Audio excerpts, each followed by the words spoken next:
ஃபேமிலியோட காசிமேடு பீச்சுக்கு வந்தோம்.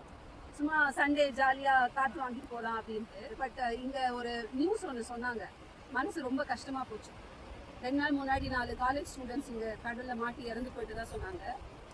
நம்ம இதில் யோசிக்க வேண்டிய விஷயம் அப்படின்னு ஒன்று இருக்குது. நம்ம இதுலேருந்து கற்றுக்க வேண்டிய விஷயம் லைஃபுக்கு மட்டும் இல்லை, எஸ்பெஷலி ட்ரேடிங்க்கும். இந்த கடலோட மணல் அடுக்கடுக்காக மடிப்பாக இருக்கும் அப்படின்னு சொல்கிறாங்க. அந்த மடிப்போட அமைப்பு தெரியாததுனால தான் அந்த காலேஜ் பசங்க வந்து மாட்டிட்டு இறந்து போயிட்டாங்க. எங்கே ஆழம் இருக்குன்னு அவங்களுக்கு தெரியல.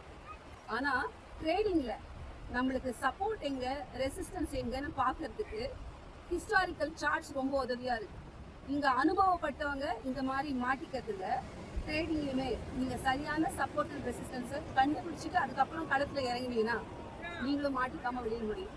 இங்கே லாபத்தை விட சர்வைவல் தான் ரொம்ப ரொம்ப முக்கியம். சர்வை பண்ணுங்க, கன்சிஸ்டன்சி காட்டுங்க, லாபம் தன்னால